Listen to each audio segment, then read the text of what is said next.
Hey guys, this is Jessiehealz. Today I'm looking at the talent changes for Holy Paladin on the Battle of Azeroth Alpha. First up, most of the talent changes are the same. It's only the bottom 3 rows that I'm going to look at. For the row 75 talents, Holy Avenger and Holy Prism are the same, but they moved Divine Purpose off this row and put it on the Beacons row, which is pretty weird, and I will talk more about that later. They also moved Judgment of Light down from the level 90 talents onto the level 75 talents. So now we have to pick between Judgment of Light, Holy Avenger, and Holy Prism.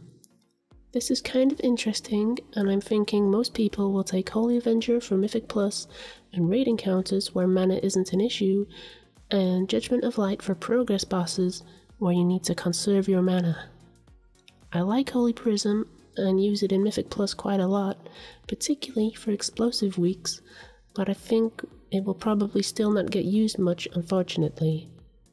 Unless the free put is buffed, but given that the spell also has a damage aspect, it's unlikely that it will compete with other options, especially since Holy Avenger grants haste, which will likely scale better with gear and offer more damage or healing, making it a more versatile choice. For the level 90 talents, we have Sanctified Wrath, which is the same as it always was. We also have the Legion PvP talent, Avenging Crusader, which is now a standard talent. This is pretty interesting because it has a 1.5 minute cooldown, and so does Holy Avenger. So for Mythic Plus, I get the feeling a lot of Paladins are going to take Holy Avenger and pair it with Avenging Crusader as a nice bursty healing and damage macro. But because Avenging Crusader replaces Avenging Wrath, it means it may not be used in raids as much since your biggest priority is to heal. And the extra damage bonus of Avenging Crusader should mean its healing throughput is slightly less than the other options, if Blizzard cares about talent balance at all. However, if there is ever a DPS check raid boss, where you can be in melee range, it will obviously be a very strong choice. So I think for raids, I will most likely be taking Sanctified Wrath, which just buffs Avenging Wrath as it always has, and maybe take Avenging Crusader if my raid team's DPS sucks. We also get a talent called Awakening, and this is basically a slightly buffed version of the Legion legendary, the Topless Tower, which makes Light of Dawn have a 15% chance to grant you Avenging Wrath for 10 seconds. In my opinion, this isn't very good because it's a proc, and I feel the same way about this as I do Divine Purpose. It's a fun talent and it can be really strong if RNG is on your side, but RNG is never something you want to depend on.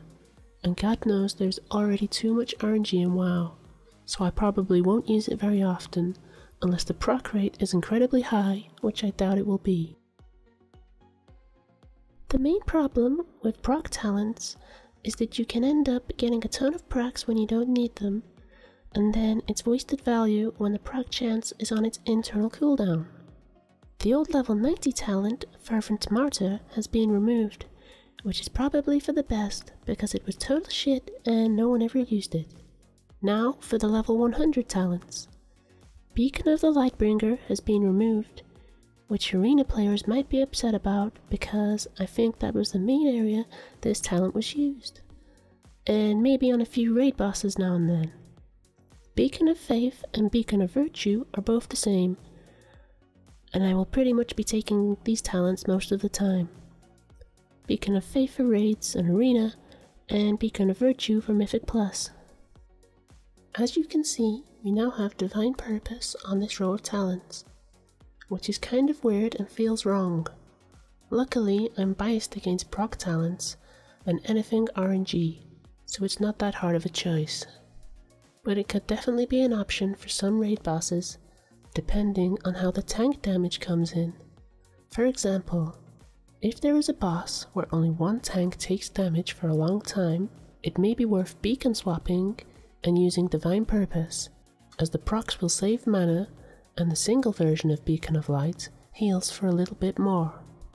However, Swapping beacons can be a pain and annoying use of global cooldown.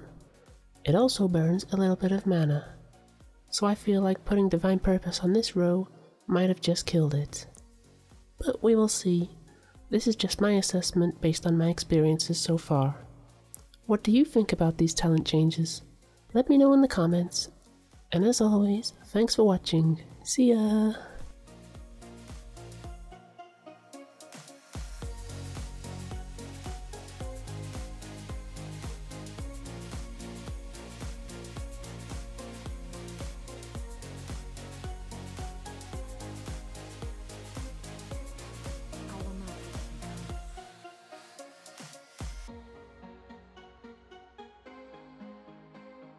Many thanks.